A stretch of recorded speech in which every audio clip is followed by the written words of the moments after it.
गोविंदाय नमः। राधे राधे। मकर संक्रांति पर्व की आप सभी को हार्दिक शुभकामनाएं, बधाई। माघ मास के जब मकर राशि में सूर्य प्रवेश करता है और भास्कर देव उत्तरायण हो जाते हैं तो यह पर्व मनाया जाता है, मकर संक्रांति का पर्व। इस पर्व के माध्यम से मैं आप सभी को शुभकामनाएं देना चाहती हूँ कि आप सभी के जीवन में उस प्रचंड दैदीप्यमान सूर्य की भांति आपके जीवन का भी उत्साह, आत्मविश्वास, सत्य बोलने की जो परिसीमा है उसमें और वृद्धि हो। आपका जीवन सूर्य की भांति उज्ज्वल है।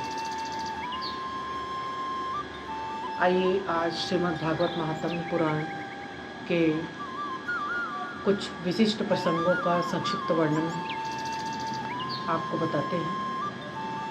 आज मैं श्री कृष्ण जब अर्जुन को गीता का उपदेश दे रहे थे उस प्रसंग को बताऊंगी आपको मैं कि जब अर्जुन को श्री कृष्ण ने गीता का उपदेश दिया तो अर्जुन को भली भांति वह उपदेश समझ में आ गया कि इस संसार में कुछ भी स्थायी नहीं,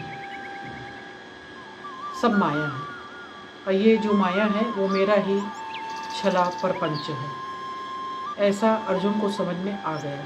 किंतु जब भगवान श्री कृष्ण ने वही उपदेश धर्मराज युधिष्ठिर को दिया, रात्रि भर दिया उनको, किंतु धर्मराज युधिष्ठिर को कुछ भी समझ में नहीं आया। उसका कारण यह है कि भगवान श्री कृष्ण ने उल्लेख किया है कि जिसके मन में आदर भाव होता है,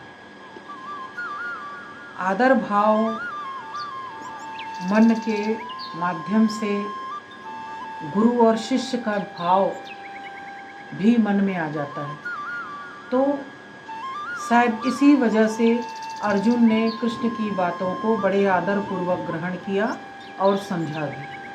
किंतु जब युधिष्ठिर जी ने श्री कृष्ण की बातों को सुना तो समझा नहीं।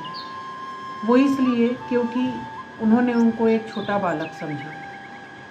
श्रेष्ठ बालक हैं किंतु उन्होंने यह सोचा कि ये लघु बालक है, कहाँ मैं उम्र में इतना बड़ा, अनुभव में इतना बड़ा, तजुर्बे में कहीं इससे ज़्यादा हूँ। तो उन्होंने उस बात को कोई विशेष जो महत्व है वो नहीं दिया। तो इस प्रकार से आदर भाव से ही किसी के बात के समझने की, नहीं समझने की जो बात है वो सामने आती है। श्री कृष्ण ने अपने उपदेश के माध्यम से अर्जुन को जो बात बताई उस कड़ी में हम आगे बढ़ते हैं कि भगवान श्री कृष्ण ने पांचों पांडव को और द्रौपदी जी को लेकर युद्ध भूमि पर वहाँ गए जहाँ पर भीष्म पितामह बाण वेदी शैया पर लेटे हुए हैं। वहाँ पर गए, पांचों पांडव खड़े हैं, द्रौपदी जी खड़ी हैं। वहाँ के दृश्य को आप देख सकते हैं, कल्पनाओं के माध्यम से यथार्थ का आप अनुभूत कर सकते हैं। दूर से पांडवों ने देखा कि प्रभु श्री कृष्ण आ रहे हैं। भीष्म पितामह ने भी नेत्र डाली, उन्होंने देखा तो उनके अश्रु झरने लगे और हाथ तो उठा नहीं सकते थे प्रणाम भाव के लिए। उन्होंने नेत्रों से ही भाव विह्वल होकर अपने कान्हा की, अपने लाला के प्रति अपनी जो श्रद्धा है, अपने जो सम्मान है, भाव है, उसको व्यक्त किया। भगवान श्री कृष्ण ने कहा, प्रणाम करता हूँ पितामह। भीष्म पितामह जी ने कहा कि आदर करना, सम्मान देना कोई आपसे सीखे लाला।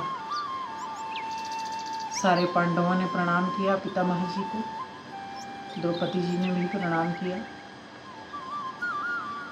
श्री कृष्ण ने मन ही मन सोचा, क्यों न मैं भीष्म पितामह के हृदय में प्रवेश कर जाऊं।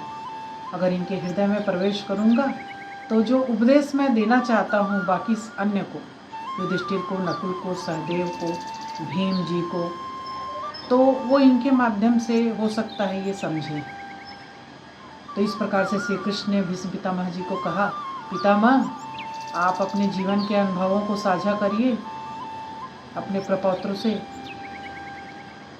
इस प्रकार से भीष्म पितामह जी ने कहा कि सब ज्ञानवान हैं, ज्ञान पुरुष हैं और आप जो हैं इनके साथ, किंतु फिर भी जब आपका आदेश हुआ है तो मैं ज़रूर बताऊंगा। इस प्रकार से भीष्म पितामह जी ने अपने अनुभवों को साझा करना शुरू किया और कहा कि द्वितीय दीनान कर्म दीनान धर्मान मोक्ष धर्मान विभागशः, अर्थात अगर आप धन कमाते हो तो उस धन को दान भी करो। किसी के पास में शिक्षा नहीं है तो शिक्षा दान करो। किसी के बुरे कर्म हैं तो आप सत्कर्म की ओर उसको प्रविष्ट करो, अर्थात अपने भाग के भोजन को भी आप दान पुण्य में लगाओ। इस प्रकार से भीष्म पितामह जी ने अपने जीवन के जो अनुभव हैं उनको साझा किया और यह भी कहा कि पाप देखना, अपने नज़रों के सामने पाप होते देखना महापाप है। अगर पाप हो रहा है तो आप आंख बंद करके चले जाइए, अगर आपकी शक्ति नहीं है, ताकत नहीं है तो। अगर आप आंख खोल कर देख रहे हैं उस पाप को और फिर भी आप विरोध नहीं कर रहे हैं तो आपके जैसा महापापी संसार में कोई दूजा नहीं है। इतना जब कहा भीष्म पितामह जी ने तो द्रौपदी हंस पड़ी। भीष्म पितामह जी ने कहा, ये क्या कुलदेवी कुलवधू, तुम हंस रही हो, तुम्हारे हंसने का कारण जान सकता हूँ? नहीं, कुछ नहीं पितामह, कुछ नहीं, द्रौपदी ने कहा। पितामह ने कहा, नहीं नहीं, अगर कुलवधू हंस रही है, कुलदेवी हंस रही है तो जरूर कोई बात है। क्या मैं तुम्हारे हंसी का कारण जान सकता हूँ? तब द्रौपदी ने कहा कि पितामह आप उस दिन कहाँ थे जब भरे राजसभा में दुष्ट दुशासन एक रजस्वला नारी के साथ में दुर्व्यवहार कर रहा था, मुझे निर्वस्त्र कर रहा था, तब आप कहाँ थे? क्या यह धर्म था जो दुष्ट दुशासन ने किया? मैंने आपको 2 प्रश्न किया था कि पांडवों को क्या अधिकार है, राजपाट हारा ठीक है, धन हारा ठीक है, अपने भाइयों को हारा ठीक है, मुझको हारने का, अपनी पत्नी को हारने का हक उनको किसने दिया है? मैंने आपसे प्रश्न किया था पितामह। उस दिन आप कहाँ थे? उस दिन तो आप भरी राजसभा में आंख खोलकर इन सारे दृश्यों को देख रहे थे पितामह, तब आप कहाँ थे? मेरा प्रश्न का जवाब तो आपने नहीं दिया था पितामह उस दिन।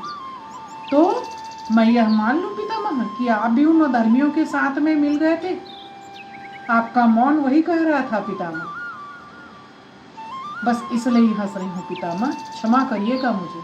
अगर उस दिन मेरे द्वारिकाधीश, मेरे श्री कृष्ण, मेरे प्राण, मेरे निर्वस्त्र मैं जब हो रही थी तो मेरे प्राण रक्षा करने, मेरे सम्मान बचाने वो नहीं आते तो मैं तो एक निर्लज नारी निर्वस्त्र हो गई थी। मैं बहुत धन्य मानती हूँ कि द्वारिकाधीश प्रभु श्री कृष्ण की कृपा से मुझे निर्वस्त्र होने से बचा लिया मेरे श्री कृष्ण। बोलिए जय द्वारिकाधीश महाराज की जय हो। राधे राधे। राजा परीक्षित की जय हो। सुखदेव जी महाराज की जय हो। बस मैं एक वाक्य कहना चाहती हूँ कि जैसे द्रौपदी जी की रक्षा प्रभु ने एक भ्राता बनकर निर्वस्त्र होने से उनको बचाया, वैसे प्रभु सबके कष्ट हरे, सबके प्राण हरे, सबके असत्य का जवाब प्रभु सत्य से दे। राधे राधे।